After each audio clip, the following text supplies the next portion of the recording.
Bonjour à toutes, bonjour à tous. On se retrouve aujourd'hui pour un vlog consacré à Mayatol. Donc Mayatol, c'est une chamane. Elle est également phytothérapeute. Elle est spécialiste du monde sauvage. Elle a également énormément de connaissances sur les pierres et les cristaux. Donc on va découvrir tout ça ensemble. Alors on va d'abord découvrir l'oracle bestiaire du chaman. Alors vous allez voir, il est super intéressant. Donc c'est une boîte qui s'ouvre comme ceci. Donc il est sorti aux éditions Larousse. D'ailleurs les 3 ouvrages sont sortis aux éditions Larousse. Donc vous avez le petit livret. Vous avez les cartes qui sont dans un bac papier. Donc dans le livret, vous avez l'explication comment travailler avec les cartes bestiaires du chaman. Ensuite, vous avez des exemples de tirage. Et après, on passe aux cartes. Donc vous avez une phrase clé pour chaque carte. Vous avez le nom de l'animal. Vous avez son nom en latin. Et vous avez l'explication de la carte, donc l'explication de l'animal. Donc vous avez ça pour chaque carte. Donc je vais vous en montrer quelques-unes. Je vous avais déjà fait une review. Si vous voulez, je vous mettrai en barre d'infos directement le lien pour regarder la vidéo. Donc là, on va découvrir quelques cartes ensemble. Elles sont super jolies, vous voyez. Vous avez le mot-clé, enfin la phrase clé plutôt. Vous avez le dessin de l'animal. Et vous avez en bas son nom. Donc c'est super intéressant. En plus, vous avez la page pour le retrouver plus facilement. Donc les cartes, je les trouve super jolies. Le castor du Canada, la vache et taureau, le saumon rouge. Elles sont très très lumineuses ces cartes. Vous avez le grand pic, vous avez le chat tigré, la tortue grecque, celle-ci je l'adore. Elle est vraiment chouette. La monarque, la souris grise, pareil je la trouve très très jolie celle-ci. La loutre de rivière, le hibou petit duc, le lombric, le grand corbeau, le cheval, le 5 pantaligne. En plus, vous voyez, c'est des animaux qu'on ne retrouve pas forcément dans les autres oracles. Le loup gris, la chevêche d'Athéna,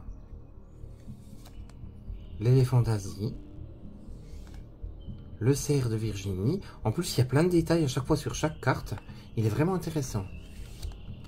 La tortue verte. Celle-ci, pareil, je l'adore.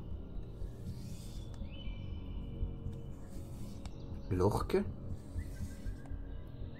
L'agrillon porte-coupe. Le serpent ratier noir. L'aigle pêcheur. Le roselin familier. Le renard roux. Vous voyez, c'est des cartes qui sont vraiment très très jolies. Franchement, c'est un oracle à avoir avec soi. Ça nous apprend pas mal de choses. Il est vraiment super intéressant. Alors, on va découvrir cette fois celui sur les cristaux. Vous allez voir, pareil, il est super intéressant. Donc pareil, je vous l'ai présenté sur la chaîne. Je vous mettrai le lien direct. Donc c'est le même principe. Vous avez comment travailler avec les cartes et les cristaux. Vous avez des exemples de tirage, c'est fait exactement de la même façon que l'autre. Vous avez le nom de la pierre, vous avez une phrase clé ou un questionnement, vous avez l'explication également de la pierre à chaque fois. Vous voyez, c'est très très intéressant. Donc on va découvrir quelques cartes ensemble. Donc le dos des cartes, c'est le même dos que pour l'autre jeu. Vous avez des animaux, des pierres, des éléments de la nature, c'est vraiment chouette. Avec des reflets dorés. Le bord des cartes est uni. Donc je vais vous en montrer quelques-unes. Donc pareil, je les trouve super jolies. Celle-ci, je la trouve magnifique. Le topaz impérial, pareil, je l'adore. L'araignée avec le rubis. L'ambre. L'ambre, pareil, ça rappelle tout de suite le côté nature, c'est vraiment chouette. Le lapis lazuli, l'obsidienne,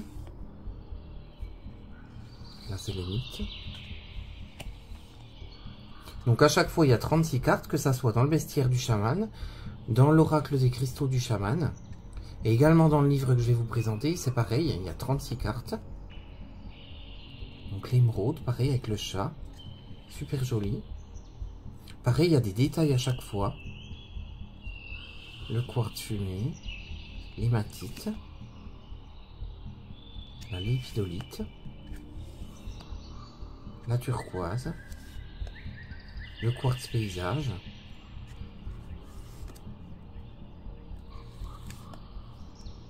la fluorite, la pierre de lune. Vous voyez, elles sont vraiment très très sympas. Hein. Donc à chaque fois, vous avez des détails sur chaque carte. Alors, on va s'intéresser cette fois au livre. Vous allez voir, pareil, il est super chouette. Donc, il est sorti aux éditions Larousse. Donc, on va le lire derrière. Un herbier pour comprendre le langage secret des végétaux. Communier avec le monde végétal peut paraître anodin, mais une fois que vous avez franchi le pas, vous verrez combien cet univers est profond, ludique, subtil et riche. J'espère que ce livre stimulera votre imagination, suscitera votre enthousiasme et vous donnera envie de vivre en étroite connexion avec la Terre. Donc c'est un message de Maya Toll. Donc il y a 36 cartes qui correspondent aux 36 espèces de plantes et de fleurs. Donc il est au prix de 17,95 €. À la fin, vous avez les cartes qui sont rangées dans une pochette. Moi, je les ai enlevées pour vous les montrer plus facilement tout à l'heure. Comme ça, je les ai déjà récupérées. Alors, pareil, vous avez une jolie illustration. C'est vraiment chouette. Les illustrations sont vraiment magnifiques, je trouve. Donc, elles sont de Ketwara. Ensuite, vous avez un petit message. Aux esprits les plus sauvages et aux âmes des mythes et des légendes qui se promènent parmi nous dans l'invisible, et à Gina McCarry qui m'a appris à les écouter. Donc c'est un message subtil, je trouve. Donc vous avez le sommaire avec la préface, ensuite l'introduction. Après vous avez l'herbier avec chacune des cartes qui vous est présentée. Ensuite comment travailler avec les cartes et les remerciements. Ensuite vous avez la présentation de l'auteur, vous avez sa photo qui est illustrée autour. On vous dit qui elle est. Ensuite elle nous dit qu'est-ce qu'un herbier, donc elle nous explique ce que c'est. Ensuite vous avez la préface, donc on va la découvrir ensemble. Communier avec le monde végétal peut paraître anodin, mais une fois que vous aurez franchi le pas, vous verrez combien cet univers est profond, ludique, subtil et riche. Que ce soit votre première immersion dans l'univers des plantes ou un retour à une magie que vous connaissez bien, mais que vous avez un peu oublié, j'espère que ce livre stimulera votre imagination, suscitera votre enthousiasme et vous donnera envie de vivre en étroite connexion avec la Terre. Maya. Ensuite, vous avez l'introduction. Et on passe ensuite à l'herbier. Donc vous avez chaque fois l'illustration qui est la même que sur la carte. Vous avez la phrase clé, vous avez le nom de la carte, vous avez son nom en latin et vous avez l'explication complète. Après vous avez un rituel qui vous est proposé et ensuite vous avez une réflexion. À la fin on finit avec un petit texte. Donc là par exemple le petit texte c'est que ma vie si compliquée puisse si facilement être simplifiée m'a profondément étonné. Donc vous avez ça pour chaque carte, pour chaque illustration. Donc pareil, là la pâquerette. Vous avez la phrase clé, vous avez son nom en latin, vous avez l'explication, vous avez le rituel, vous avez la réflexion, et vous avez le petit texte associé qui est d'un auteur. Donc là c'est de Brené Brown dans The Gift of Imperfections. Donc on va découvrir les cartes ensemble. Vous allez voir, elles sont super jolies. Vous avez le dos des cartes pour commencer avec toutes des herbes. Vous avez également une petite clé. Vous avez des choses dissimulées tout le long. C'est vraiment très chouette. Enfin, je trouve qu'elle est super jolie. Donc dans les tons dorés et bleus, comme tout à l'heure. Le bord des cartes bien uni. C'est des cartes à découper qui sont en complément du livre. Alors, vous avez l'illustration qui est dans un cadre. Vous avez le nom de la carte. Vous avez la page pour la retrouver facilement. Vous avez également un mot-clé. Alors, je vais vous laisser les découvrir une par une et on se retrouve juste après. A tout de suite.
Alors, je sais pas ce que vous avez pensé de ces cartes. Moi, je les trouve super chouettes.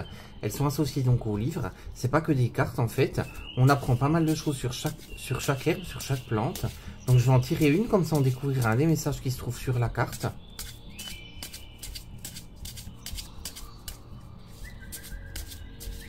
Alors, on connaîtra de cette façon une plante un petit peu plus en détail.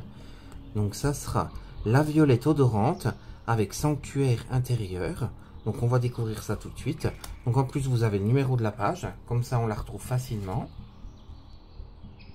Avec son parfum suave, la violette odorante chante le soleil et le printemps, une saison où ses pétales violettes tapissent abondamment les prairies et les pelouses. Mais ce magnifique spectacle est pure coquetterie. La véritable générosité de cette fleur se révèle à l'automne quand, dans le calme et la discrétion, elle partage ses graines avec la terre et plante le décor de son prochain spectacle. La violette odorante sépare aisément sphère publique et privée.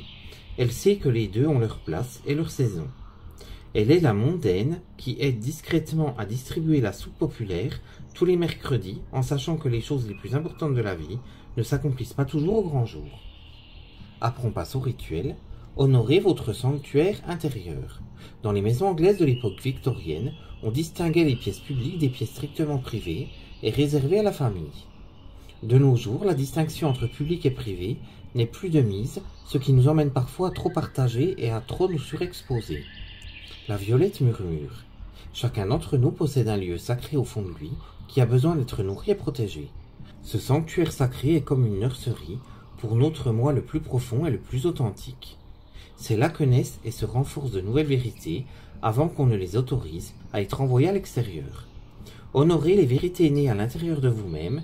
Créez un autel pour votre sanctuaire intérieur ou célébrez-le avec les mots, un souffle ou un chant. Faites-vous la promesse de garder en vous un espace pour y développer votre moi le plus authentique. Chacun d'entre nous possède un lieu sacré au fond de lui qui a besoin d'être nourri et protégé. Donc là, franchement, cette carte de la violette odorante, ça vous dit qu'il faut garder des choses secrètes pour vous. Il ne faut pas tout dévoiler de votre vie privée. Il faut garder des choses plus intimes, les garder uniquement pour vous. Vous n'êtes pas obligé de tout partager, même si parfois vous faites confiance aux gens. Il vaut mieux des fois garder votre jardin secret. Donc je ne sais pas ce que vous avez pensé de ce vlog. N'hésitez pas à me dire si vous connaissez déjà les oracles, si vous connaissiez déjà l'herbier du chaman. Vous pouvez me laisser un petit commentaire, comme ça on partage tous ensemble. Dites-moi si vous connaissiez déjà Mayatol. En attendant d'échanger avec vous, je vous fais de gros bisous. Et je vous dis à très vite pour une prochaine vidéo. À très bientôt, gros bisous à tous.